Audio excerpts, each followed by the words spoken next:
Hello বন্ধুরা, good morning. Debashree ব্লগে তোমাদের সকলকে স্বাগত।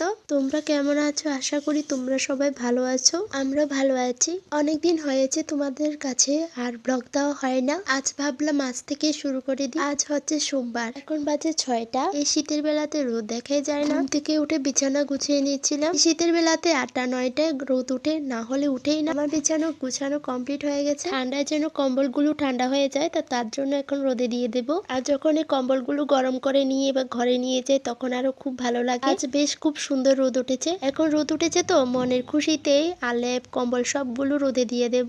কিন্তু যখন মেঘলা হয়ে থাকে তখন মনটা একদম খুব খারাপ হয়ে যায়। আর দেখো তোমরা, ওয়েদারটা কত সুন্দর হয়ে আছে। সকালবেলার ওয়েদারটা এতটাই দারুণ লাগে আমার কাছে। তো তোমাদের কাছে কেমন লাগে কমেন্টে জানিও। মা বলতো ঘুম থেকে উঠে ঘরের সামনে মুছে দিতে। এদিকে দেখি জল এসে পড়েছে। বালতি ভরা আগে জলগুলো ধরলে হাত একেবারে অবশ হয়ে যায়। সাপ্লাই জল আসলে গরম গরম জল ব্যবহার করতেও খুব ভালো লাগে।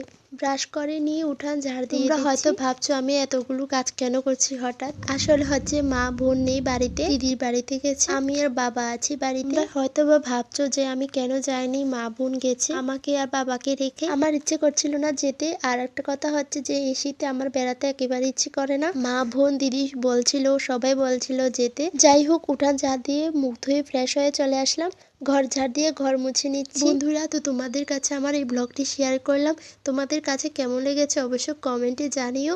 আর ভালো লাগলে লাইক কমেন্ট এবং শেয়ার করতে একদম ভুলবে না। বন্ধুরা, তোমরা ইউটিউব চ্যানেল থেকে দেখতে পাচ্ছ তো, তাহলে সাবস্ক্রাইব করতে একদম ভুলবে না। যারা আমার ফেসবুক পেজ থেকে দেখতে পাচ্ছ অবশ্যই ফলো দিয়ে আমার পাশে থাকবে, আর তোমাদের পাশেও আমি থাকবো। মোছা কমপ্লিট হয়ে গেছে, এখন পূজার বাসনগুলো ধুয়ে নিচ্ছি। বাসনগুলো ধোয়া হয়ে গেলে এখন ফুল তুলে নিচ্ছি। আর জানো তো, শীতের বেলাতে একেবারেই ফুটে না। কখনো কখনো তুলসী দিয়ে পূজা দিতে হয়, ফুল তো একেবারে থাকে না। ওর জন্য বাসন ধোয়া আর ফুল তোলা হয়ে গেছে। এখন চলো এবার রান্নাঘরে যাই। সবগুলো কাজ সারতে সারতে 12টা বেজে গেছে। হঠাৎ করে মনে পড়লো যে একটু চা খাওয়া যাক। বাবার জন্য আমার জন্য চা করে নিচ্ছি, চায়ের সাথে বিস্কুট। আমার কাছে গুড্ডি বিস্কুট বেশ ভালো লাগে। তোমাদের কাছে কি বিস্কুট ভালো লাগে তোমরা অবশ্যই জানিও। আমার চা করা কমপ্লিট, এখন খেয়ে নেব। তোমরা চা দেখে বুঝতে পারছো কেমন হয়েছে। আর জানো তো, মোবাইলে ফুটে উঠছে না। এমনিতে চা খাই না, তবে ইচ্ছে করলে তখন খাই একটু একটু। সেরে ভাত বসিয়ে দিলাম, আর আগের দিনের ভাতগুলো রয়েছে। আর আজ রান্না করবো ফুলকপি দিয়ে ডিম। এখন ভাতের জলগুলো ফুটেছে, তো এখন চালগুলো দিয়ে দিচ্ছিলাম। এখানে আলু ফুলকপি কেটে নিয়ে এখানে হালকা সিদ্ধতে বসিয়ে দিয়েছি। আমি বুঝতে পারছিলাম না কিভাবে রান্না করব।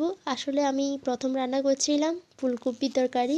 তো যাই হোক, মাকে বলে দিচ্ছিলাম মা কিভাবে রান্না করব।